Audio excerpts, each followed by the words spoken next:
Aujourd'hui, on va lire un texte. Je vais enseigner un message qu'on a l'habitude d'entendre.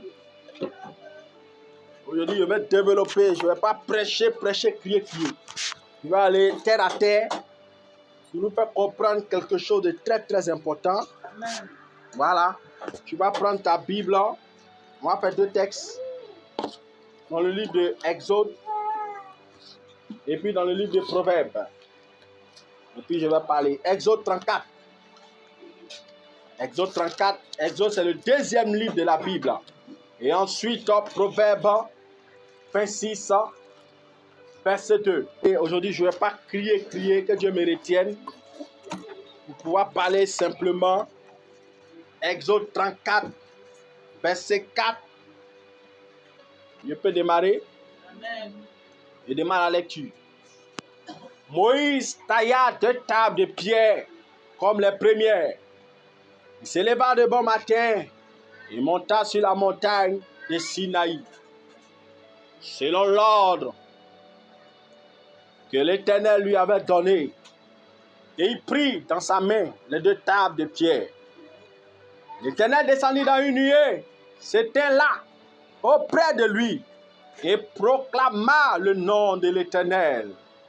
Et l'Éternel passa devant lui et s'écria: L'Éternel, l'Éternel, Dieu miséricorde et compatissant, lent à la colère, riche en bonté et en fidélité, qui conserve son amour jusqu'à 1000 générations, qui pardonne l'iniquité, la rébellion et le péché, mais qui ne tient point le coupable pour innocent, et qui punit l'iniquité des pères sur les enfants et sur les enfants des enfants, jusqu'à la 3e et à la 4e génération.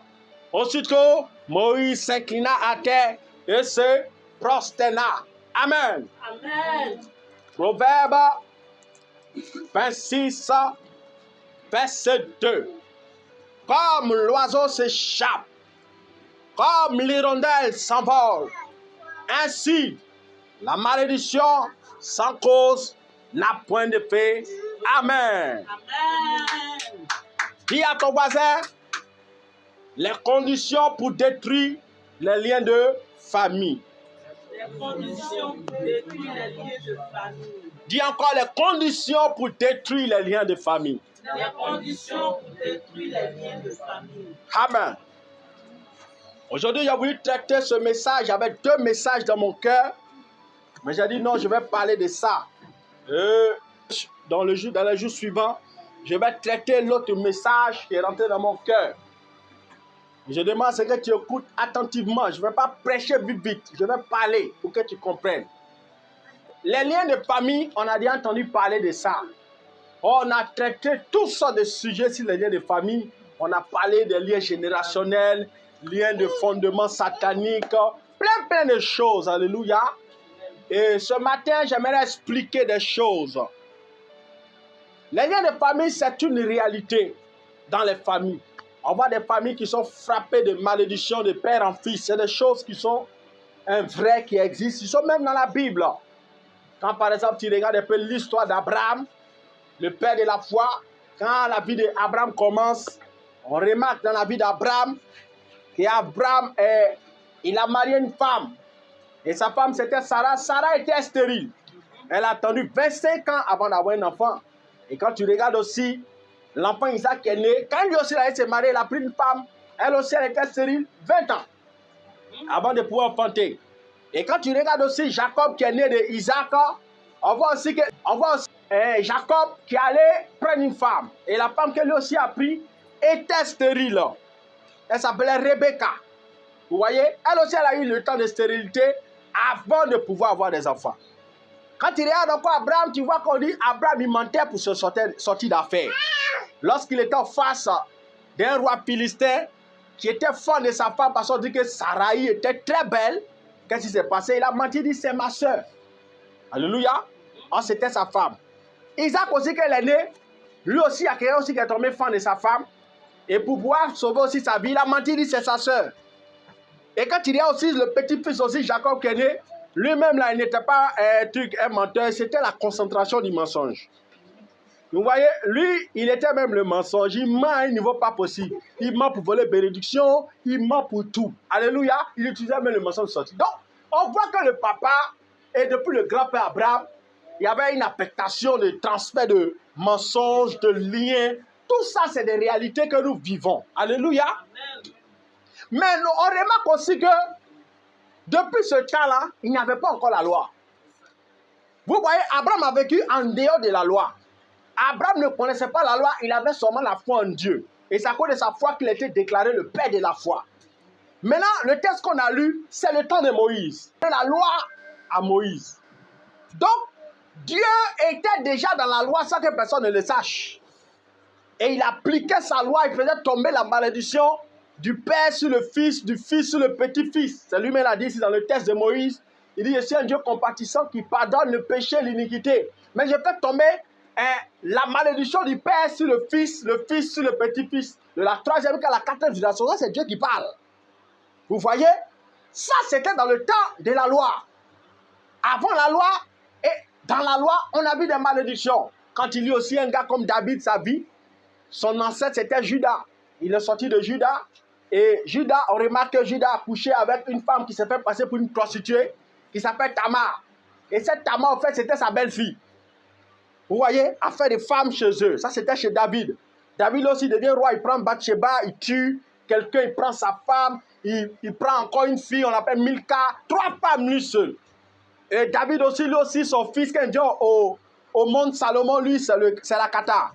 Lui, il prend 300 femmes, 700 concubines. Lui seul, 1000 femmes sur la terre. Il n'y a personne n'a battu son record. Vous voyez? Et lorsque lui aussi met son fils au monde, s'appelle Roboam. Roboam aussi va prendre jusqu'à 60 femmes.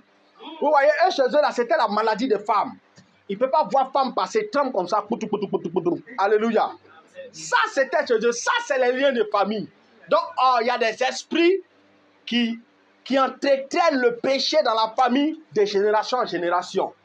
Mais remarquez bien, on dit que c'est Dieu qui est en train de déclarer la parole en disant « Je fais descendre la malédiction du père sur les enfants jusqu'à la 4e génération. » Remarquez bien, c'est Dieu qui est en train de donner la loi à Moïse. Ce n'était pas le diable. Dans les liens de famille, en réalité, ce n'est pas le diable qui contrôle ça. Dieu a déjà relâché sa parole, donc c'est Dieu qui maudit. Maintenant, Satan est l'instrument de Dieu pour accomplir ce qu'il a déclaré. Satan ne peut rien faire par sa propre force. Tout ce que le diable fait, c'est parce que Dieu le permet de faire. C'est pourquoi lorsqu'on a lu l'histoire de Job, quand il lit l'histoire de Job, la Bible dit là-bas que Dieu a permis à Satan de toucher le corps de Job en le frappant de maladie, de toucher la richesse de Job en le frappant de pauvreté. Ce n'était pas Satan par sa propre force qui allait frapper Job. Non. La Bible dit que c'est Dieu qui a permis. Donc, Satan est un instrument de Dieu entre les mains de Dieu. Donc, c'est quand Dieu te maudit que Satan agit dans ta vie. Mais quand Dieu te bénit, Satan ne peut pas agir. C'est ça la Bible. Mais, ce que vous devez savoir, nous sommes entrés dans la nouvelle alliance. Dans la nouvelle alliance avec Jésus, en vérité, selon la Bible, les liens de famille n'existent pas pour les chrétiens. Je vais vous montrer ça dans la Bible. Liens de famille, en réalité, c'est pour les païens. De ta famille qui ne connaissent pas Jésus. C'est pour les païens dehors là-bas qui vivent la vie comme ils veulent. Pourquoi? Parce que la Bible nous déclare que nous sommes nés, nous tous, d'Adam. Et la Bible déclare que par Adam, le péché est entré dans l'humanité. Donc chacun de nous a contracté le péché venant quoi? D'Adam. Donc un homme né dans le monde, avant même qu'il ait commencé même à vivre sa vie, et il a déjà le péché d'Adam lui. Ça, c'est la transmission du lien de péché d'Adam. Mais dans la nouvelle alliance aussi, on remarque ceci. La Bible dit que par un seul homme aussi, tous les hommes ont été déclarés quoi? Justes. Adam a transmis le péché et la mort à l'humanité, mais Jésus est venu transmettre la vie à l'humanité. Donc, ceux qui marchent en dehors de Jésus ont des liens de famille. Mais ceux qui ne marchent pas avec le diable et qui ne sont pas des païens, mais qui marchent avec Jésus, n'ont pas de lien de famille. Je vais expliquer dans la Bible. C'est pourquoi il dit aujourd'hui, je ne vais pas crier. Je vais parler terre à terre. Un vrai chrétien n'a pas de lien de famille. C'est le païen qui a le lien de famille. Je rentre dans la Bible. Quand il lit par exemple Ézéchiel, la Bible nous dit en Ézéchiel que voici toutes les âmes sont à moi. Du Fils, l'âme du Fils comme l'âme du Père. L'une et l'autre sont à moi. L'âme qui pêche, c'est elle qui mourra. Vous savez, en Israël, il y avait une loi. Cette parole disait que les pères ont mangé des raisins verts et les dents des enfants se sont quoi? Agacées. Ça veut dire quoi? Lorsque le papa s'en va contracter une alliance avec un péticheur, toute la famille est intégrée dans cette alliance. Lorsque le papa s'en va contracter une alliance avec le vaudou, toute sa descendance est intégrée dans l'alliance. Ça, c'était ce que la Bible disait auparavant. Il dit, les pères ont mangé des raisins verts et tous les dents des enfants se sont agacés. Et il y a un autre verset en Lamentation 5, verset 7 qui dit que nos pères ont péché, ils ne sont plus, mais c'est nous qui portons les fautes de leurs iniquités. C'est nous qui portons les fardeaux. Alléluia. Ça, c'était toujours dans le temps ancien. Pourquoi? Parce que quand il lit la suite de Ézéchiel 18, verset 2, le verset c'est Ézéchiel 18, aujourd'hui je vais vous enseigner pour que vous compreniez. Ézéchiel 18, verset 2, Jésus dit, pourquoi dites-vous ce proverbe dans le pays d'Israël? Les pères ont mangé des raisins verts et les dents des enfants en ont été agacées. Et puis la Jupe vous dit, je suis vivant, dit le Seigneur, l'Éternel, vous n'aurez plus lieu de dire ce proverbe en Israël. Voici, toutes les âmes sont à moi, l'âme du Fils comme l'âme du Père, l'une et l'autre sont à moi. L'âme qui pêche, c'est celle-là qui mourra. Vérité. Donc le Seigneur est en train d'annoncer depuis l'Ancien Testament que un temps va venir, ou quand ce temps-là va venir là, lui qui va pécher là, c'est lui-même qui va prendre le fardeau de son péché. Ça ne sera pas les enfants qui vont porter le fardeau de ce péché-là. Mais ceux de qui il parle là, il ne parle pas de tout le monde, il parle seulement de ceux qui vont se mettre en Christ. Une fois que tu te mets en Christ, quand ton papa allait tisser alliance, même quand il t'invoque là-bas, il dit ton nom, ça n'a pas d'effet sur toi. Le lien ne peut pas opérer en toi. Pourquoi? Parce que quand tu lis par exemple Jean 1, verset 12, la Bible dit, à tous ceux qui l'ont reçu, à tous ceux qui ont cru en son nom, elle a donné le pouvoir de devenir quoi? Des enfants de Dieu. Ils ne sont nés ni de la chair, ni du sang, mais ils sont nés quoi? De Dieu. Qu'est-ce que ça veut dire? Tu es né de ton papa et de ta maman. Tu as le sang de ton père et de ta mère en toi. Donc, lorsque les esprits doivent opérer en toi, ils regardent le sang. Et dans le sang, ils se souviennent que ça vient depuis la première génération. Parce que la Bible déclare qu'il peut tomber la malédiction de la première jusqu'à la quatrième. De la troisième jusqu'à la quatrième, de la deuxième jusqu'à la quatrième génération. Alléluia. Donc, quand les esprits te regardent, ils voient ton papa, ils voient ton grand-père, ils voient tout.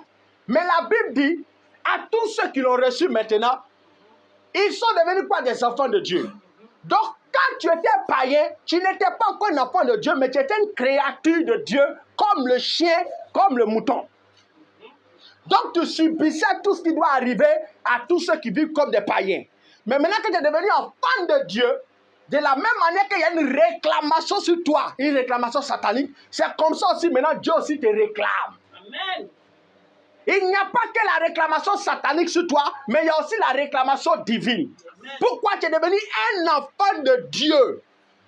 Et si tu es devenu un enfant de Dieu, Dieu aussi a un droit sur toi. Le diable n'a pas que le droit sur toi parce que tes parents l'ont adoré hier. Mais Dieu aussi a un droit sur toi. Pourquoi? Parce que maintenant, toi, tu t'es donné à Dieu. Ce qui fait que, en vérité, tu n'as plus de lien de famille. Pourquoi? Parce que la Bible dit, voici, toutes choses sont devenues quoi? Nouvelles. Les choses anciennes sont quoi? Passées. Donc, tu es devenu quoi? Une nouvelle créature. Dieu t'a recréé. Plus que cette histoire des liens là, ce n'est pas de manière physique, mais c'est de manière spirituelle qu'on contacte des alliances avec les esprits. Quand toi, tu as donné ta vie à Jésus, tu es devenu aussi quelqu'un qui a été recréé à l'image de Dieu. Donc, pendant que le diable va te regarder dans un fichier de tes parents, Dieu aussi, maintenant, il te voit dans un fichier de son royaume. Donc, tu n'appartiens plus au royaume des ténèbres, ni aux esprits de ton père, mais tu appartiens maintenant à Jésus-Christ. Parce que tu as été recréé en Dieu. Quelque chose qui a été recréé là. Comment faire pour le recréer? Si tu veux recréer cette maison, tu la démolis et tu commences par une nouvelle fondation. Alléluia. Donc, lorsque tu as donné ta vie à Jésus, tu as été démoli et tu as été recréé. Qu'est-ce que veut dire par là? Lorsque le diable vit en toi, c'est dans ton esprit qu'il vient vivre. C'est dans ton âme il vient vivre. Quand tu vois les fous sont possédés là, c'est dans l'esprit il est assis. Mais quand tu donnes ta vie à Jésus, la Bible dit que le Saint-Esprit vient vivre en toi. Amen. Et si le Saint-Esprit vient vivre en toi, Satan ne peut pas être en même temps en toi. Parce que la Bible déclare que la lumière et les ténèbres ne peuvent pas cohabiter ensemble.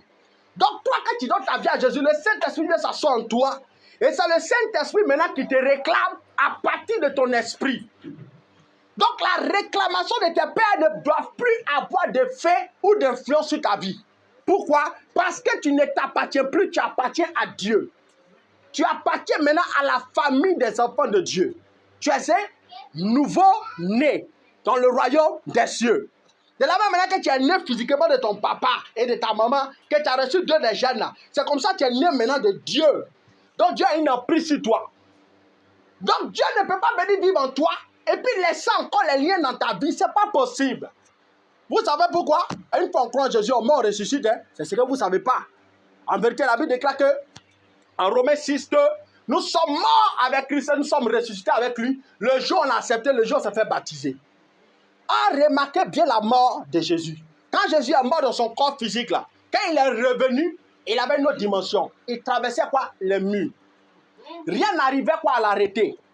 Il était quoi? Indomptable. Il est monté même au ciel sans avion. Donc il est devenu quoi? Esprit. En ayant corps, mais il était quoi? Esprit. On la Bible déclare que ceux qui sont des enfants de Dieu sont comme le vent. Ça, c'est en Jean. Si vous voulez voir ça en Jean 3, vous pouvez lire là-bas de voir. Ceux qui sont en Dieu sont comme le vent. On ne peut pas attraper le vent. Nous sommes devenus des esprits en Dieu. Donc, maintenant, tu vis dans un corps. Mais le corps dans lequel tu es là est devenu le temple de Dieu dans lequel le Saint-Esprit vit. Satan ne peut plus exercer le droit de lien sur ta vie. Oui, ça, c'est des choses que vous pouvez mettre en tête. Le diable n'a plus le droit d'exercer le droit de lien sur toi. Pourquoi? Parce que la Bible déclare que le même Dieu qui a dit, il fait tomber la malédiction des pères sur les enfants, ce même Dieu l'a dit qu'on n'aura plus lieu de dire ça. Mais celui qui pêche là, c'est lui qui porte le fardeau de son iniquité. Donc, le lien de ton père n'est plus en toi. Si maintenant tu subis des malédictions, ça ne vient pas des liens de ton père, ça vient de toi, de ton ignorance. Moi, je monte dans le baka.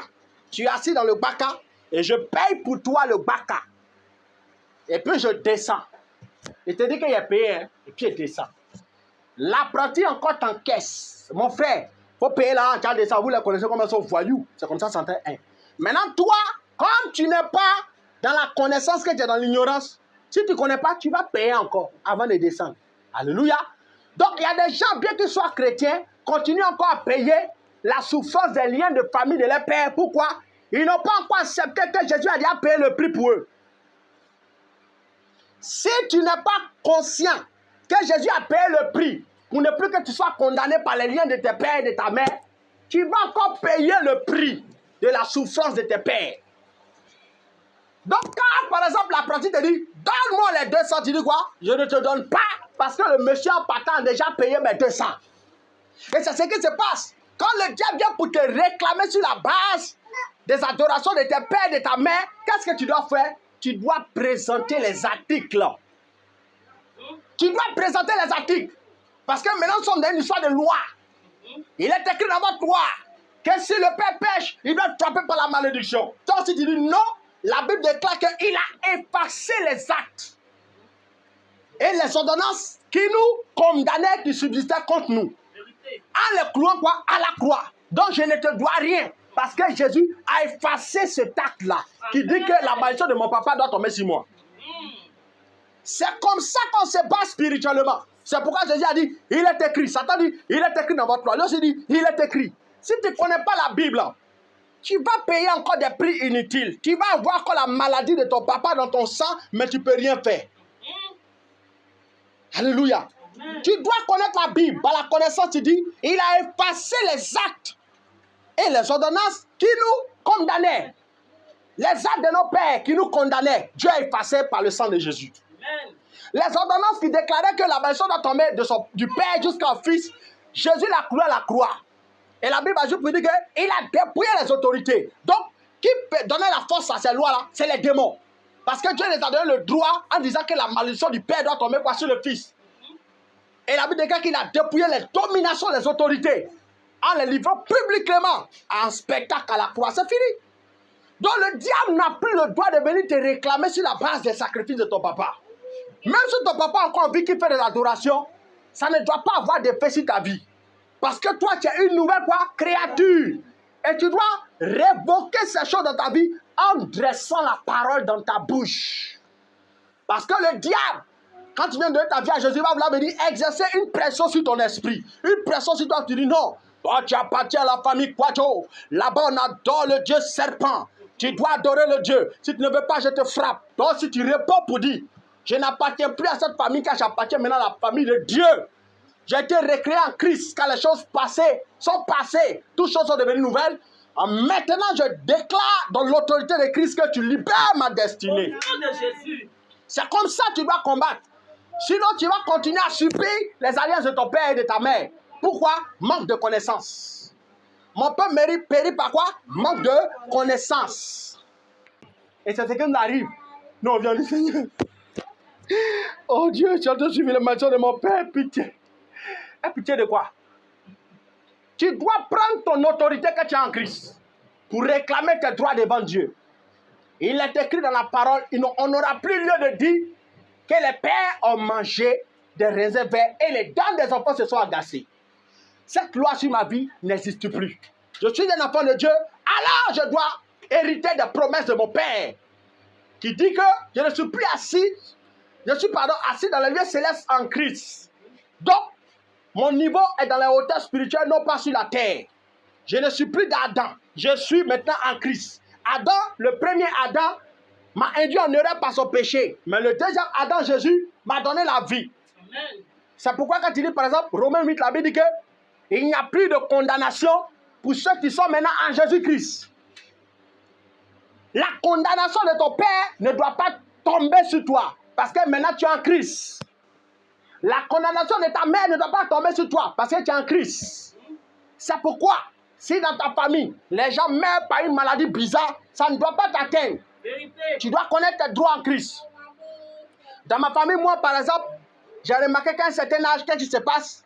Les païens de ma famille, je ne dis pas que dans ma famille, les païens de ma famille, alléluia, parce que ce sont les païens de ma famille. Toi, tu n'es pas le païen de ta famille, toi, tu es devenu chrétien. Est-ce que vous comprenez? Donc, les païens de ma famille qui n'ont pas donné la vie à Jésus, quand ils commencent à vieillir, la plupart des temps, toutes les vieilles de notre famille du Bachawa, elles tous elles se penchent. On a un loc même avant de mourir, même se pencher comme arc. Vous connaissez arc, c'est comme ça pour tirer flèche là. C'est comme ça, c'est penché comme un arc. Quand ils commencent à vieillir, c'est les dos qui se penchent, ils n'arrivent plus à bien marcher. C'est comme ça chez nous. Et la majorité d'entre eux, et tous là, même quand ils se marient, ils finissent célibataires. Eux tous, il n'y a pas une qui est restée son mari. Il n'y en a pas. Pourquoi? Ils subissent les liens, les sacrifices, les autels qui ont été bâtis dans le passé. Parce qu'ils n'ont pas qui? Jésus. Et toi, tu ne peux pas vivre ta vie comme les païens. Et tu es là qu'à un certain moment de ta vie, tu as les maladies bizarres. Comme en 2015, j'étais là qu'un bon matin. Et puis j'ai commencé à sentir comme l'asthme. Au milieu de la nuit qui est rentré dans ma poitrine, il a commencé à m'étouffer. Asthme. Ah, il y a mon grand frère aîné qui a asthme. À un certain âge, ça frappait aussi ma grande soeur. Après, ça frappait aussi mon autre grand frère. Donc maintenant, c'était à mon tour. Alléluia. Donc le diable, il s'en fout qu'il donne ma vie à Jésus. Il va venir m'attaquer pour voir si je connais mes droits. Paf! Je vois, je sais tout faire. Il y a pris un peu de pompe. Alléluia. Mais j'ai dit, c'est pas normal ici de devenir chrétien. Et moi, j'ai toujours été sportif dans ma vie. Je ne peux pas avoir asthme parce que j'ai trop fait de sport dans ma vie. J'ai compris que c'était un démon qui venait de chez ma mère. Qu'est-ce que j'ai fait? J'ai pris autorité, commencé à combattre et refuser l'asthme dans ma vie. C'est parti. L'année qui a suivi encore la même période, de la même année où j'ai senti l'asthme se manifester au milieu de la nuit, c'est revenu encore. J'ai compris que c'était un démon qui était en train de me réclamer. Mais si tu ne pries pas pour montrer tes droits de qui tu es en Christ, l'esprit de asthme va rester dans ta vie. C'est ça qu'on appelle les liens. Une maladie qui a frappé le père, la mère qui vient pour te frapper. Mais quand ça vient chez toi, il doit sentir quelque chose de nouveau. Amen. Que tu n'es plus la même personne, tu es un petit Jésus. Amen. Alléluia. Donc un véritable chrétien n'a pas de lien. Il doit révoquer. Tu dois faire sortir tes droits. Donc tu dois croire dans ta tête que tu n'as pas de lien. Si tu crois que tu as des liens, tu auras les mêmes maladies que ton père. Tu vas divorcer comme ta mère. Tu vas divorcer comme tes parents. Tu vas avoir des enfants, tu n'as jamais été marié. Parce que c'est ce qui s'est passé dans la famille. C'est ça. Tu vas être au chômage comme tes frères qui ont duré au chômage avant de se marier. Alléluia. Donc, c'est des choses que tu dois refuser. Lorsque le diable vient pour te réclamer, tu dois présenter Jésus. Parce que la Bible déclare que Jésus a poussé le cul qu'elle était à la croix et le voile du temple a été quoi? Déchiré. Donc si ça a été déchiré, c'était quoi la loi? C'était les ordonnances des pères. C'était les alliances de nos familles. La Bible déclare même que lorsque même il est mort, qu'elle a poussé le cul, les rochers se sont fendus. Symbole des hôtels de famille. La Bible déclare que les morts qui étaient morts il y a longtemps, laissés ce jour-là, ils ont repris vie. Amen. Donc si toi, après la résurrection de Jésus, les liens de famille ont encore opéré en toi, c'est que toi tu as un problème. Toi tu as un problème. Un démon qui se manifeste, tu dois le chasser. Un esprit de maladie qui vient, tu dois le chasser. Les liens de sang, tu dois les briser. Parce que le diable n'a aucune autorité sur toi. Tu es devenu un fils de Dieu. La Bible dit en 1 Jean 4, verset 4. Il dit, vous, petits enfants, vous êtes de Dieu. Et vous les avez vaincus. Parce que celui qui est en vous est plus grand que celui qui est dans le monde. Tu as vaincu le diable et ses alliances dans ta vie. Parce que celui qui est en toi est plus grand que celui qui est dans le monde. Tes parents sont allés voir le diable qui est dans le monde pour entrer dans la famille. Mais la vie de quelqu'un, quand tu as rencontré Jésus, Jésus est venu en toi et il est plus grand que celui qui est dans le monde. Donc le diable ne peut pas avoir autorité sur toi. Les alliances ne doivent pas avoir autorité sur toi. Pourquoi? Parce qu'il y a quelqu'un en toi qui s'appelle Jésus. Amen. Quand Jésus a vécu sur la terre, il a vécu sans rien de famille. C'est vrai, on ne l'a pas connu pendant 30 ans. Ce n'est pas parce qu'il avait des liens. Il devait attendre. Dans ta vie, si tu n'arrives pas à te marier, ce n'est pas parce que tu as vraiment les liens. Tu dois attendre. Parce qu'il y a un temps que le Père s'est fixé pour que tu rentres dans le mariage. Amen. Il y a un temps que le Père s'est fixé pour que tu travailles. Amen. Ça, c'est le droit du chrétien. Mais ce n'est pas à cause des liens de famille. Et c'est pour ça qu'il y a d'autres, tu vas voir, ils vont s'enfermer dans un temple. Chaque jour, on les délivre. On chasse des démons de célibat. Et ça, on voit le bishop Daddy. Il chasse le lien de célibat. Demain, ça, on croise encore le prophète Matthieu. On chasse le lien de célibat. On le prend 40 jours de jeûne. Il chasse le lien, ça n'est jamais coupé. Aujourd'hui, les gens sont dans des délivrances qui ne finissent jamais. Pourquoi? Parce qu'on les fait croire qu'ils ont encore beaucoup de liens de famille. Ils ne savent pas que Dieu peut contrôler le temps pour dire que toi, c'est à partir de 25 ans que tu dois te marier. Toujours en train de chasser le lien de famille. Ils sont enfermés quelque part là-bas. 300 jours de gel. Et depuis, le lien de famille n'est pas coupé. Qui vous a dit que Satan a ce pouvoir-là? C'est Dieu qui maudit, ce n'est pas Satan. C'est moi qui fais tomber la malédiction des pères sur les enfants. Ce n'est pas le diable.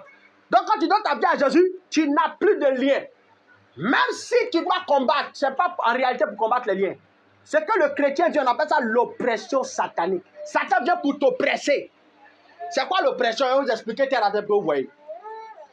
Avant, quand tu n'es pas Jésus là, vous voyez la maison, non? Satan était dedans. La maison est le symbole de ta vie. Le diable est assis dedans avec toi-même. Vous vivez ensemble, donc il te maudit quand il veut, te détruit quand il veut. Quand tu as accepté Jésus, Jésus est venu dedans, Satan est sorti, il s'est mis derrière la porte.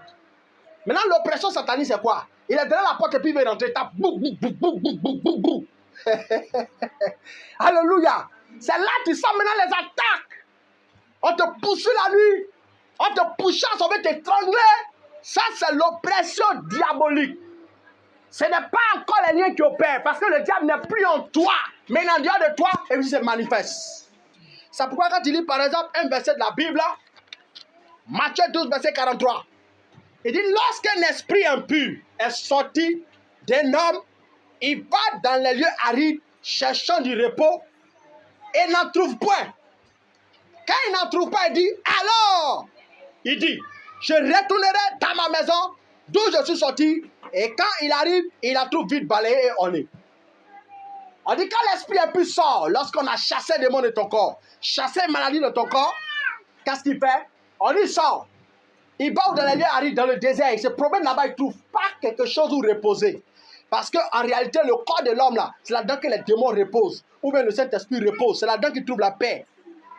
Et c'est à l'intérieur de toi qu'il reste et puis il t'inflige des souffrances. On dit, comme il ne trouve pas de lieu de repos, quand il est sorti, qu'est-ce qu'il fait? Il dit, je vais retourner dans mon ancienne maison. Et lorsqu'il doit retourner dans son ancienne maison, il vient la trouver balayée, ornée. Il dit maintenant lui-même, je vais aller prendre 7 autres esprits plus puissants que moi. Ça va faire 8 personnes, on va venir détruire la vie de cette personne. Donc quand il vient, s'il ne vient pas trouver Jésus dans ta vie, il va rentrer. Elle est 8, elle est 7 personnes, plus lui, ça fait 8. Cette fois-ci, la souffrance que tu vis sera plus que hier. Donc quand les démons sortent en toi, là, ils doivent venir trouver Jésus en toi. S'ils ne trouvent pas Jésus en toi, ils vont te combattre et te détruire. Donc, d'où vient le fait que les chrétiens continuent à sentir les liens de leur famille? Ça vient du fait qu'ils ne vivent pas comme Dieu veut qu'ils vivent. Les liens de famille ont été détruits le jour où tu as accepté Jésus. Voici le symbole d'un lien. Quand tu regardes l'histoire de la vie de Moïse, on dit Moïse est passé avec le peuple. Quand il a fendu la mer où ils sont partis, c'était le baptême en Moïse. Et la Bible déclare que les Égyptiens qui les mettaient en captivité depuis longtemps sont tous morts dans l'eau. Parce qu'ils ont voulu traverser aussi l'eau, donc ils sont morts. Maintenant, le peuple est parti. Ils ont pris la direction des Canaan. Mais il y avait d'autres ennemis qui les attaquaient. Donc en réalité, quand tu as accepté Jésus, tu te fais baptiser en Jésus là. Tes liens sont tombés automatiquement. Maintenant, quelles sont les attaques que tu vis? C'est les attaques face à ta destinée là. C'est ça que les Amoriens, c'est ça que les Philistins. C'est des esprits qui viennent d'ailleurs. Ce n'est plus les esprits de ton père et de ta mère. Ils viennent d'une autre manière. Tu n'es plus un esclavage. Mais le problème, tu sens la pression des autels de ton père en fonction de la vie que tu mènes. Si les démons qui ont été chassés, parce que ce sont des esprits qui ne meurent jamais, quand ils sont sortis de toi là, quand ils viennent te trouver là, est-ce qu'ils te trouvent en Christ? Si les démons ne viennent pas te trouver en Christ, la Bible dit qu'ils trouvent la maison bien balayée, bien ornée. Mais Christ n'est pas dedans. Qu'est-ce qu'il fait? Il rentre. Il détruit la vie de cette personne encore plus. Et c'est ce niveau-là qui fatigue les chrétiens. Ils ne savent pas conserver le Saint-Esprit en eux. Oui, ils ne conservent pas le Saint-Esprit en eux. Une fois que tu as accepté Jésus, que tu as été libéré, on a chassé les démons tout. Tu ne dois pas vivre en dehors de la grâce. Tu dois rester dans la grâce parce que la grâce, c'est Jésus lui-même. La Bible déclare que Moïse est venu avec la loi, mais Jésus est venu avec la grâce et la vérité. Tu dois rester en Jésus qui est la grâce. Mais Jésus, qu'est-ce qu'il te dit? La Bible déclare que si vous êtes mes disciples, faites ce que je vous dis. Maintenant, nous les chrétiens, on ne fait pas ce que Jésus nous dit. C'est pourquoi on remarque dans notre vie que la même maladie qui a frappé mon papa là, c'est en train de me frapper, me détruire. Pourquoi on n'est pas trouvé en Christ? Quand le diable vient nous trouver, il nous trouve encore dans le péché qu'on a laissé hier là. C'est ça. Jésus dit que le prince de ce monde vient, mais il n'a rien de lui en moi. Donc quand le diable vient là, il ne doit pas trouver ce que tu as laissé hier là en toi. Est-ce que ce que tu as abandonné hier, quand tu t'es confessé, tu t'es repenti, Seigneur, pardonne-moi tes péchés, est-ce que ça se retrouve encore en toi? Si c'est encore en toi, mon frère, la malédiction de ton papa va encore agir. La malédiction de ta maman va encore agir. Donc, l'une des conditions les plus essentielles pour anéantir définitivement les de famille, c'est la clé de la sainteté. Tu n'es pas sanctifié, Satan va te vaincre. Il n'y a rien à faire. Tu vas faire des combats inutiles qui vont te mettre en retard. Parce que quand tu lis par exemple Jérémie 17, la Bible déclare que par ta faute, tu perdras l'héritage que je t'ai donné. Ce n'est pas par la faute des démons. Ce n'est pas par la faute de ton papa. La plupart des temps, on accuse, c'est la sorcellerie de mon papa là. C'est ça qui me fatigue. C'est la sorcellerie de ma maman là. C'est ça qui me fatigue. Dans ma famille là, il y a trop de sorcellerie. Chez nous là, c'est le diable même qui est là-bas. C'est ça même qui fait qu'il n'avance pas. Mon frère, c'est pas ça. Je connais le servant de Dieu que je connais au début de ma foi jusqu'à aujourd'hui. Sa vie n'a pas bougé d'un iota. Quand je l'ai connue, c'était une révérende prophétesse. Mais sa vie n'a pas bougé. Vous savez pourquoi? Chaque jour, quand il n'a pas qu'en cause, elle me dit, ah, chez moi, là, mon fils, il faut prier pour, il y a trop de sorcellerie.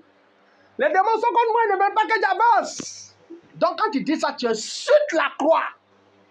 Le Dieu qui a été capable de mourir à la croix, revenir à la vie, n'est pas capable de redonner la vie à ton esprit. C'est toi qui as le problème. Ce n'est pas les démons. Ce n'est pas la sorcellerie. Parce que la Bible déclare que je vais vous donner le pouvoir de marcher sur le serpent et sur le scorpion. Comment se fait-il que les liens te dominent encore? C'est toi qui as le problème, tu vis dans le péché. Le péché tue la destinée. Le péché redonne la force aux démons. Le péché réarme les démons. La Bible déclare que le Seigneur a dépouillé les autorités et les dominations. Donc ils n'ont plus d'âme. Satan se bat avec toi. Comme il appelait le serpent, donc je dis par là qu'il se bat contre toi, mais il n'a plus de dents. Donc quand il te mord en réalité, il ne doit pas te transmettre son venin. Maintenant, comment se fait-il quand il te mord sa rente? C'est toi qui as remis ses dents. Tu lui as redonné des dents. Tu lui as redonné des âmes. Tu lui as redonné quoi? Le pouvoir. Une fois que Adam avait péché, Satan avait la puissance sur Adam. Mais tant que Adam n'avait pas péché, qu'il était dans le jardin, la Bible nous fait savoir qu'Adam était comme Dieu. Et le serpent qui est Satan existait déjà avant Adam. Écoutez bien ce que j'ai dit. Dans le jardin d'Éden là, il n'y avait pas que Adam seul là-bas. Satan existait déjà. Satan avait déjà péché. Mais avant ça, on ne parle même pas du serpent. On dit le serpent, le plus rusé des animaux, il était là. Mais à quel moment le serpent a eu le pouvoir sur Adam, quand Adam a péché? Donc le diable va toujours exister. La sorcellerie va toujours exister. Les démons vont toujours exister. Mais le problème, c'est le jour que tu commences à pécher qui va avoir le pouvoir sur toi. Mais si tu vis dans la sainteté, aucun lien de famille ne peut opérer contre toi. Ah oui. Tu vis dans le péché, tu t'attends à quoi? Satan t'appelait le père du mensonge. C'est le péché. Donc quand tu vis dans le péché, bien que tu sois chrétien, tu te compares maintenant comme le fils du mensonge. Et un papa a un droit sur son fils. Tout à l'heure, si je veux, je frappe Anaël. C'est mon enfant. Si je ne lui donne pas à manger, c'est mon enfant. Donc quand toi, tu commences à vivre dans le péché, tu dis à Satan, traite-moi comme tu veux. C'est pourquoi quand tu lis Galates 5, la Bible dit, c'est pour la liberté que Christ nous a affranchis. Ne vous laissez pas comme mettre sur un autre joug. Jésus t'a affranchi le jour où tu l'as accepté, il t'a libéré. Mais tu allais te mettre encore sur un autre joug, le joug du péché. Si ta vie est conduite par le péché, tu vas vivre les influences de Satan. Parce que quand l'homme pêche, qu'est-ce que Satan fait? La Bible déclare que Satan, il cause à Dieu. Il dit, Seigneur, parce qu'on appelle le diable l'accusateur des saints. Satan est appelé l'accusateur en Apocalypse. Donc comment t'accuser auprès de Dieu? Seigneur, regarde comment il fait. Il connaît la Bible. Hein? Le Dieu croit, Jésus dit, il est écrit à ton sujet. Il ordonnera à des anges de te porter sur les mains. Jette-toi. Donc il prend la Bible et puis il renverse pour pouvoir tromper Jésus. Mais quand toi, il va aller t'accuser auprès de Dieu, qu'est-ce qu'il fait? Il est écrit dans ta loi, Seigneur, que le salaire du péché, c'est la mort. Le don gratuit, c'est en Jésus-Christ. Mais regarde ta fille. Tu dis que c'est ta fille, elle a quitté la grâce. Elle vit comme elle veut. Et le salaire du péché, tu as dit toi-même dans ta loi, c'est la mort. Laisse-moi la toucher. Dieu, il n'a plus de force. Il est obligé de laisser. Pourquoi? Parce qu'il dit que ma main n'est pas courte pour vous sauver, ni mes oreilles assez pesants pour entendre, mais ce sont vos péchés qui mettent une séparation, vous et moi. Donc quand tu commences à vivre dans le péché, tu es séparé de Dieu. Automatiquement, les démons te frappent. Il y a les liens de famille. Tu n'as pas de liens de famille, tu désobéis à Dieu. Donc le diable a un droit sur toi. Quand tu désobéis à Dieu, les hôtels de ta famille ont un droit sur toi. Tu désobéis à Dieu, les alliés de ton père ont un droit sur toi. C'est nous qui avons redonné la force à Satan. Sinon la Bible déclare que, et elle déclare que le serpent est sous la plante de nos pieds. Dieu nous a donné de marcher sur lui. C'est pourquoi en Genèse il dit, la postérité de la femme écrasera le serpent ou à la tête. Dieu nous a donné le pouvoir de marcher sur Satan. Mais comment se fait-il qu'on est encore vaincu? Des chrétiens vaincus, on n'obéit pas à Dieu. Dans le domaine financier, on n'obéit pas à Dieu.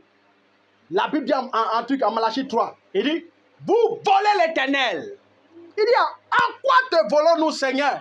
Il dit dans les dîmes et dans les offrandes, vous me volez, vous tous, la maison d'Israël. On n'apporte pas les dîmes et offrandes, notre prière. Père, relâche la gloire financière sur ma vie. Dieu regarde dans le fichier, elle ne donne même pas ses dîmes. Et qu'elle a donné aujourd'hui, c'est dans un mois. Mais elle vient demander l'argent pourquoi? On n'obéit pas à la parole. Quand tu n'obéis pas à la parole, le diable va te frapper. Parce qu'en fait, le diable est là pour exécuter le plan de Dieu. Parce que quand il lit, par exemple, en Deutéronome 28, il dit, si tu obéis à la voix de l'Éternel, voici la bénédiction qui t'accompagne.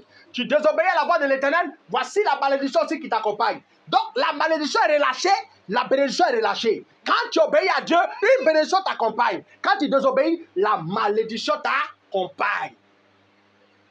C'est tout.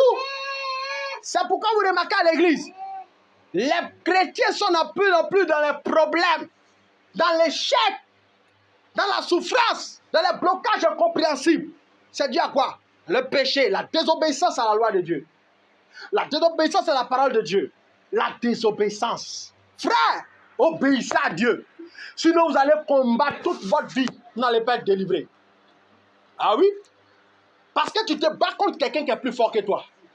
Or, la Bible déclare que, Matthieu 12 ou 13 là-bas, la Bible déclare que lorsque la maison de l'homme est bien gardée, il faut un homme plus fort que lui pour le dépouiller. L'homme le plus fort, c'est Jésus. Mais quand Jésus dit qu'il a pu le dépouiller, il te donne quoi? Les armes. Je me souviens dans le passé quand j'étais prié pour me marier. Quand je priais par rapport à ma femme, quand elle ne se décidait pas, j'ai commencé à faire une prière du Seigneur, libère des anges dans mon atmosphère, afin qu'ils puissent libérer ma femme. Parce que tu m'as dit que c'est ma femme. Si elle est dans les profondeurs de la mer, qu'elle sorte. Et ce jour-là, il y a eu une vision. C'était l'ange Gabriel, il a vu, il était sur l'eau. Il a tiré Nat dans la mer, puis il a tiré, il a fait sortir l'âme de ma femme. Je ne sais pas si tu as déjà dit ça. J'ai vu son âme sortir de l'eau. Alléluia. Mais quand il a fini de faire ça, qu'est-ce qu'il a fait? L'âme qu'il a utilisée là, il a remis ça dans ma main, puis il a disparu. Et moi, maintenant, je me vois en train de combattre contre les démons de mort. Quand Dieu finit de faire le combat pour toi, il remet ça en tes mains. Tu dois pratiquer maintenant la parole, la prière, le jeûne, la foi. C'est quoi la foi, mes frères? Votre adversaire, le diable, rôde comme un lion rugissant, cherchant à vous dévorer. Mais il dit résister lui avec quoi? Une foi ferme. Mais c'est quoi la foi? La foi, c'est d'abord craindre Dieu, vivre dans sa parole. La foi, c'est ensuite pratiquer une vie de prière. C'est aimer jeûner. C'est aimer donner sa dîme et sa offrande de manière régulière. C'est vivre Dieu. Tu ne vis pas Dieu. Satan va te vaincre. Tous ceux qui sont fils de Dieu sont conduits par l'Esprit de Dieu. Est-ce que tu es conduit par l'Esprit ou est-ce que tu es conduit par tes émotions ou par le péché? Satan n'a pas le droit d'agir sur ta vie. C'est pourquoi moi je ne crois pas à ces délivrances qui ne finissent pas. Oui, tu as jeûné 3 jours. On a prié pour toi chasser des démons. C'est fini. Conserve ta délivrance dans la sainteté. Tu as jeûné 40 jours, on a prié pour toi. Conserve ta délivrance dans la sainteté. Tu as prié 7 jours de jeûne sec. On a chassé des morts. Conserve ta délivrance dans la sainteté. Mais qu'est-ce que nous on fait? Après avoir fini d'être secoués, les démons nous ont agités. On se lève, mais souvent on est fatigué dans nos corps. Demain, le même soir, mais souvent. Eh bébé, tu es où? Il dit oui. On m'a déchargé, on vient me charger un peu. Et puis ça va te coince là-bas. Et puis tu reviens. Oh Seigneur, je te rends la gloire. La gloire de quoi? Tu allais prendre encore des démons. Tu allais demain bien, les démons sont rentrés encore. Et toi, tu viens dire, non, mais tu as possédé encore. Les esprits viennent prendre une partie de ta vie encore, ils bloquent. Non! Les gens pensent que la sanctification, c'est pas Dieu est mauvais. Dieu n'est pas mauvais. C'est pour nous préserver du diable. On dit, votre adversaire, le diable, rôde. Donc, pendant que tu vis ta vie, là, on dit, fais attention. Il y a Satan qui est là. Il y a Satan qui est là. Hein. Pendant que tu vas, tu coucou, attention. Pendant que tu parles, attention. Il attend que tu mentes beaucoup. Que tu commences à pratiquer le mensonge pour commencer à agir. Il attend que tu commences à devenir voleur. Tu vois l'âme de Dieu, tu ne donnes pas les dîmes et les offrandes. Tu vois l'âme de ton patron, il va rentrer. Il va rentrer bloqué. Et puis maintenant, tu as dit non, dans la vie de mon pasteur comme ça. À une époque de sa vie, qu'il était en train de monter là, il m'a raconté qu'à un moment arrivé, toute sa fortune est tombée. Et c'est ce temps-là qu'il est en train de vivre. Yeah, mes affaires sont bloquées. Mais c'est bloqué en toi. En quoi? Reviens à toi-même. Pense. Ah, il ne donne plus mes dîmes. Oh, il a commencé à voler. C'est ça. C'est pas autre chose. La sanctification à tous les niveaux doit être pour la vie d'un enfant de Dieu. Sinon, ta vie n'est pas différente du païen si tu fais ça. Parce que le païen, il pêche sans avoir la connaissance de Jésus. Mais toi, tu pêches en ayant la connaissance de Christ. Vous êtes des pécheurs. Seulement lui, le païen, on l'appelle le pécheur païen. Mais toi, on t'appelle chrétien Chanel. C'est-à-dire, tu es un chrétien, mais tu es Chanel. Oh, il n'y a pas de différence entre le chrétien Chanel et le païen. Parce que tout ce que le païen fait, c'est ça le chrétien Chanel fait. Oui, c'est ça. Le païen vit en concubinage, toi tu vis en concubinage. Pas de différence. C'est ça. Toutes les positions qu'ils font dedans, toi aussi tu fais. Il n'y a pas de différence. Le païen, ça a joué les jeux loto. Il s'est gratté les lotos. Il fait quoi encore? Il joue les jeux à les 4. Toi aussi tu joues 4. Non, tu n'as pas changé. Vous êtes pareil. Si le diable vient trouver ça en toi, il va te vaincre. C'est pourquoi il aura droit sur toi. C'est certains sujets. Alléluia. Vous devez retourner à la Bible. Retournez à la Bible. Souvent on dit quoi? Que le serviteur de Dieu là, dans sa vie, son papa faisait ça. C'est pourquoi dans ce temps-ci, vous avez vu, il a commencé à chuter les femmes. Parce que son papa était un chercheur de femmes. C'est faux. C'est lui qui a refusé de garder la sainteté. Oui. Parce que la Bible déclare que tu as été recréé en Christ. Tu n'as plus de lien. Comment se fait-il que tu retournes dans le péché de ton papa? C'est toi qui as décidé ça. Sinon que la voix du Saint-Esprit au départ, quand tu as le péché, elle te dit ne fais pas. Ne fais pas. Tu sens mais dans ton cœur, il y a une peur qui t'allume. C'est que mes fait. Tu as une peur, c'est le Saint-Esprit. Il a dit quoi? Ma vie ne va pas. Non. Quand dans mes débuts de femme, il a chuté. Non, il a chuté dans mes débuts de foi un jour. Ça, il faut que vous raconte ça. Dieu m'a donné l'ordre de ne pas pécher. Mais j'ai chuté. Et comment la chute s'est passée? J'étais à ma copine. Et qui Dieu m'a dit, c'est pas toi. Et puis je ne voulais pas. Je pensais qu'elle était trop fort. Quand mes amis parlent, ils disent, moi jamais. Je ne peux pas chuter. Je suis trop fort en Christ. Ma bouche, si tu me vois parler seulement l'orgueil de la sainteté. L'orgueil de la sanctification. Dis-moi, même si tu m'enfermes dans la maison, on est nu. Je ne veux pas la toucher. Ah, je crois qu'elle était trop fort. Et j'ai commencé à m'affaiblir au fur et à mesure qu'elle causait beaucoup elle. Tu as vu son charme encore a commencé à me frapper. Quand il regarde ses yeux, ça tape. Quand il regarde sa beauté, ça fait. Ça tape dans mes yeux comme ça. Un bon matin, on me rend aussi des faibles. Maintenant, quand c'est descendu, c'est comme ça qu'il a commencé à ressentir. Et vous savez ce qu'il a fait? Je suis allé prier. Et puis, j'ai commencé à démontrer la Bible à Dieu pour qu'il me permette de pécher. Moi, j'ai fait ça. Depuis de ma foi, il lisait beaucoup la Bible. Il dit, Seigneur, il est écrit dans ta parole que lorsque David a péché, Seigneur, malgré cela, tu l'as fait grâce. Tu as pardonné son péché et il est resté roi. Et puis Dieu m'a répondu dans une vision, il m'a dit, quand il a péché, souviens-toi, j'ai tué son enfant là. Et la femme qu'il avait pris, Bathsheba là, il avait tué Uri. Et puis il avait pris cette femme là. Il dit, souviens-toi, quand il a fini de prendre la femme, il a enceinté. Moi j'ai tué l'enfant. Il a jeûné prié, il n'a pas écouté. David a jeûné prié pour que Dieu garde l'enfant. Dieu a tué l'enfant. Il dit, je l'ai tué. Toi, reste tranquille petit. Et j'ai commencé à convaincre Dieu à des versets encore. Dieu m'a donné des visions, dans une même nuit. Il me donne une vision, et puis 2 minutes après encore, il me redonne encore une autre vision. Je suis couché là, puis je vois devant moi un serviteur de Dieu qui rentre comme ça, vous. Il me dit, je connais un serviteur de Dieu qui vivait dans la sanctification et qui faisait des combats spirituels, frappait les sorciers terribles. Avec ses prières, car ses prières étaient très puissantes. Mais à un moment arrivé, il a commencé à pécher. Quand il est tombé dans le sexe, l'autel sur lequel il s'était là pour prêcher là, s'est cassé en deux. Depuis ce jour-là, quand il prie, les prières ne marchent plus. Paf, il est parti. 2 minutes après, boum, il est revenu encore. Il dit, je connais un serviteur de Dieu qui craignait Dieu et il priait beaucoup. Mais un temps est arrivé, il est tombé dans le péché. Les mêmes sorciers qui frappaient ont fini par le tuer. Paf, Dieu est parti. Dieu me donnait les avertissements, il dit, Seigneur, mon cœur était déjà corrompu. Je voulais toucher encore le truc. Et puis un bon jour, dans la maison, je suis concentré en pleine action, où je devais commencer le truc. Ils vont taper la porte. Dieu était venu me délivrer comme ça. Dieu n'a qu'à parler comment? Oui, c'est qui? Je suis venu voir la soeur là. Donc la soeur est sortie de causer. Mon frère, c'est bon. Tu voulais attaquer, n'attaque plus. Rentre en mode défensif. Il n'a pas pu me retenir. Le jour où je suis tombé, brouillaille.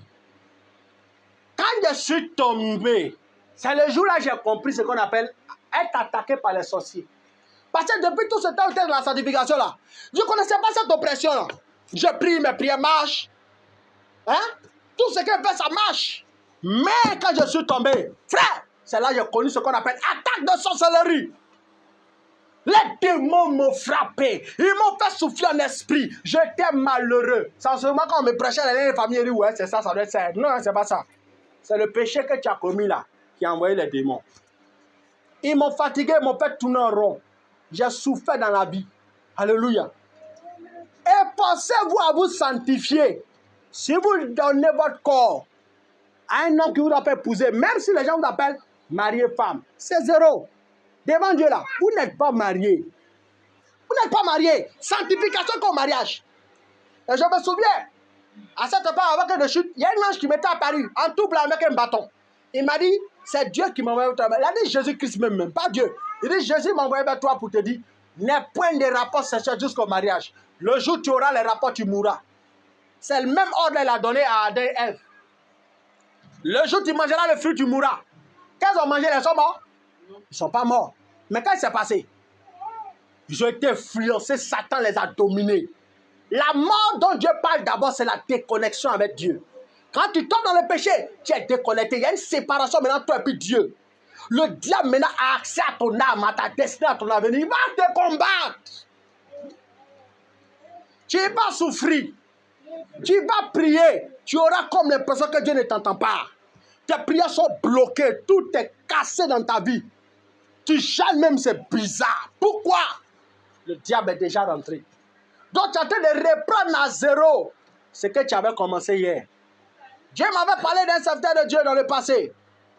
Ce serviteur de Dieu, il souffrait beaucoup. On avait des problèmes.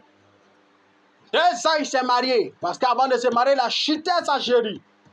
2 ans après, il prie. Dieu lui dit, tu sais pourquoi tu souffres beaucoup comme ça? Il dit non.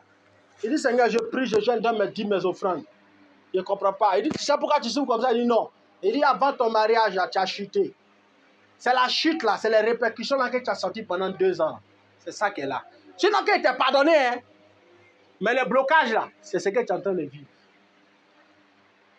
Mes amis, réveillons-nous. Retour à la sainteté.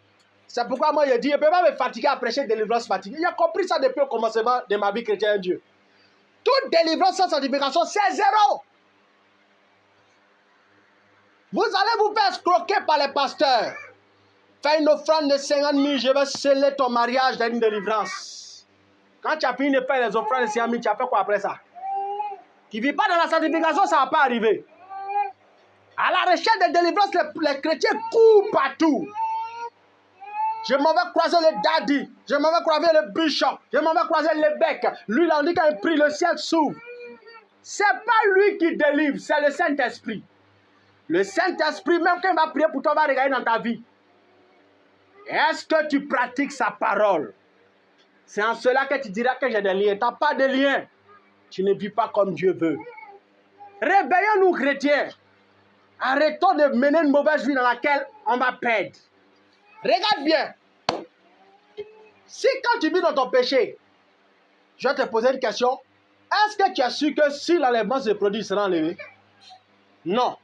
Donc si quand l'enlèvement vient, tu n'es pas enlevé, est-ce que tu penses que Dieu va te bénir? Non. Le péché t'empêche d'être enlevé. Donc si le péché t'empêche d'être enlevé, sache que le même péché t'empêche aussi d'être béni par Dieu. Parce que Dieu ne t'enlève pas le jour de l'enlèvement, Dieu aussi ne te bénira pas sur la terre. Pourquoi? Le péché. Réveillons-nous. Le dernier méchant des temps de la fin, on appelle les gens. Oh, est-ce que tu as entendu le dernier message prophétique des temps de la fin? On dit c'est quoi le message? C'est un message. Mon frère, laisse tout ça là. C'est la vie de sainteté. C'est le dernier message de la Bible. Regardez le commencement du ministère de Jésus. Quand il commence, on dit Marc 1. On dit Jésus commença à prêcher, il dit répandez-vous quand le royaume des cieux est proche. C'est tout. Voilà toute la Bible. Si vous n'avez pas compris ça, vous allez vous promener. Les prophètes et les pasteurs vont s'enrichir sur vous. Ils vont construire les vies sur vous.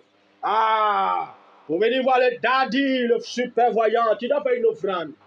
Il y a une offrande 50 000 pour les personnes spéciales.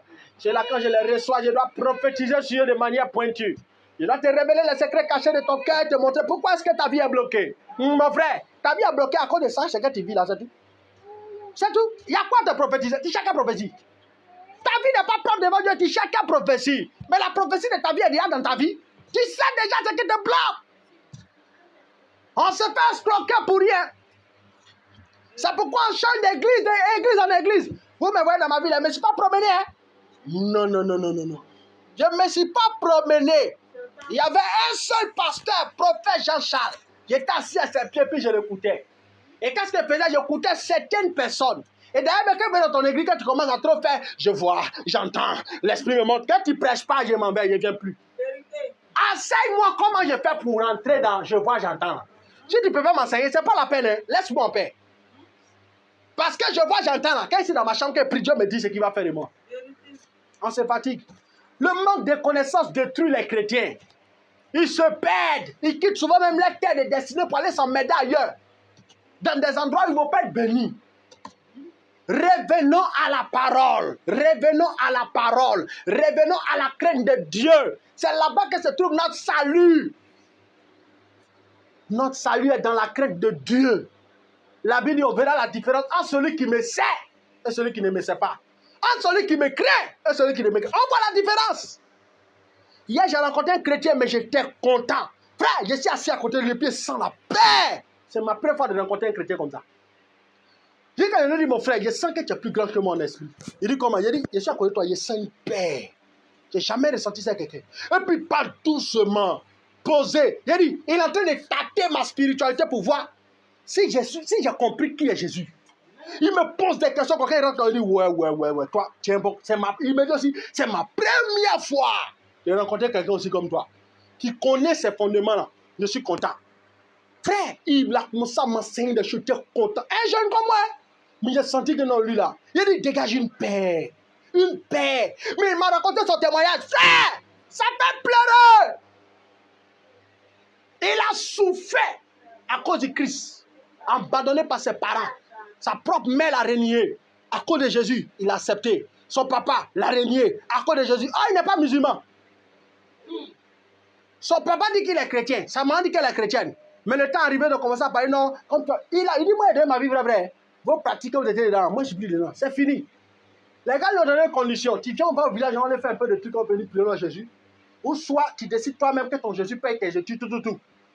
Il dit, vous connaissez déjà ma position. Cette fois-ci, il est engagé. Les gars l'ont renié.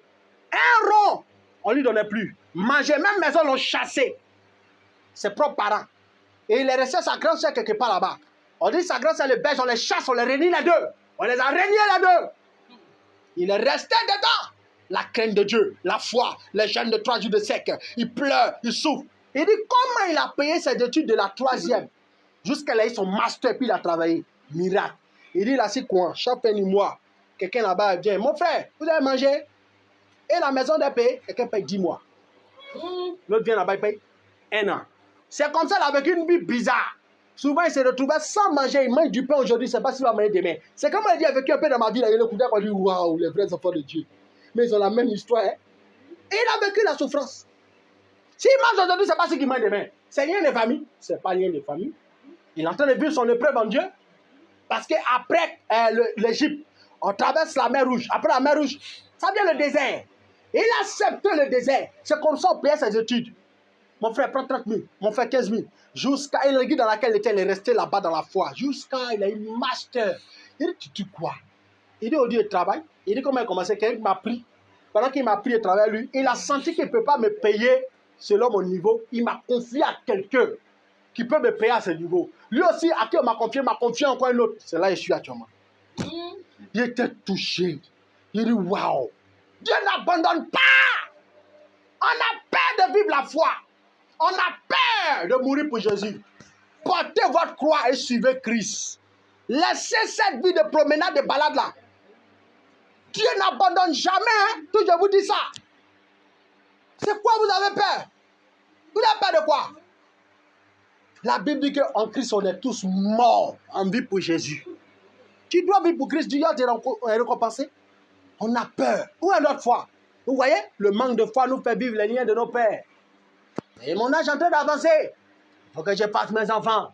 Mais ma pas marié, c'est pas grave, c'est bien, comprends-moi quoi. Il faut m'excuser, il n'y a pas le choix. Moi, je prends le moral, là, c'est même bien. Je vais mener mes 2 enfants et vivre ma vie. Après, il faut venir qu'à le convertir. Le Saint-Esprit va venir t'obéir. Il est devenu maintenant ton quoi même.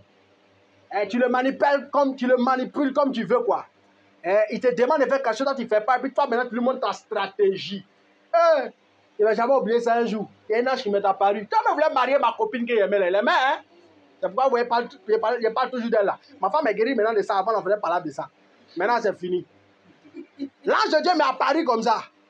Et puis il me dit, c'est pas toi d'elle. Je dis, Seigneur, toi aussi. Elle m'aime beaucoup. Il dit, elle t'aime pas, c'est pas toi. Et puis je prêche à un ange. Lui-même connaît la parole de Dieu, vous savez le prêcher. N'a-t-il pas écrit dans ta parole que tout ce que vous demanderez par la prière, par la foi, vous recevrez? Il dit, tu viens me prêcher la Bible. Hein? Moi, je veux prêcher un ange pour qu'il me donne une femme. Il dit, c'est pas toi. Alléluia. Apprenez à obéir à Dieu. Si vous n'êtes pas prêt pour obéir là, vous allez beaucoup vous fatiguer. Vous allez envoyer offrande 1 million, j'ai prié pour vous, il y a plein de moment va grossir, mais vous allez souffrir. Ah oui, quand tu envoies, moi je mange, moment de grossir, mais toi tu souffres encore. Pourquoi? Tu n'obéis pas à Dieu. Tu vas construire le temple, je serai content, je vais prêcher dedans avec l'onction. Mais tu as pleuré, Seigneur. C'est moi qui ai bâti le temple. Parce que toi, tu penses que ce sont tes efforts qui te donnent. Tu veux mériter les choses en Christ. On ne mérite pas les choses en Christ. En Christ, on est dans la grâce. Il dit, je fais grâce à qui je veux. Faveur à qui je veux. Toi, tu veux prendre les choses par la méritocratie, au lieu de le prendre par la foi. En Christ, c'est dans la foi qu'on opère. Si tu crois, c'est tout. Tu obéis à Dieu. Mais toi, tu dis non.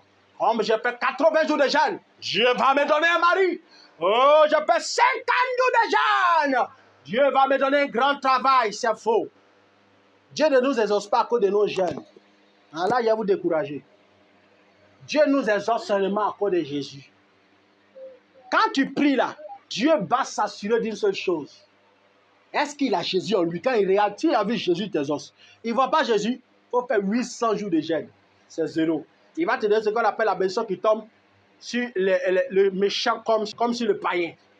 On dit qu'il peut lever son soleil sur le bon comme sur le mauvais. Donc, il y a une grâce que Dieu donne même aux méchants. C'est la grâce que Dieu aura. Laissez Jésus habiter en vous. Et vos prières auront de la puissance. Laissez Jésus se manifester au travers de vous. Laissez-le vous tuer. Vivez pour lui. Et quand vous allez prier, Dieu va entendre. Quand vous allez déclarer, Dieu va faire. Sinon, je vous assure, les mêmes malédictions que vos parents ont vécues là, vous allez vivre ça. Mais toi, tu as vu pas autrement quoi. Hier, ils ont vécu ça dans paille, maison en paille. Toi, tu es dans une chambre sans puis tu vis ça. Oui, ça ne change pas parce que l'esprit qui l'a accompagné là est dans ta vie aussi. Cherchez votre vraie délivrance qui commence par la sanctification. Recherchez ça. Si à cause de cet homme doit partir, laisse-le partir. Ça fait combien d'années je vous dis ça? Ma propre grand-sœur lui dit, quitte ce monsieur-là. S'il t'aime là, n'a qu'à même te marier, moi je vais voir. Quand elle a connu, moi j'étais jeune comme ça. En ce moment, il était un païen brouteur. Il tapait clavier. Et puis ils étaient ensemble. Jusqu'à j'ai arrêté d'être brouteur, je suis devenu chrétien. Parce qu'il a fait 5 ans d'embroutage. Donc il considère que ça fait 5 ans qu'ils sont ensemble. Il n'a pas encore épousé. Quand je suis devenu chrétien, quand on a vu ma vie de sainteté, il lui a dit, si tu veux me suivre, laisse-lui là. Crains Dieu. S'il est fait pour toi, il vient te marier. Elle dit non.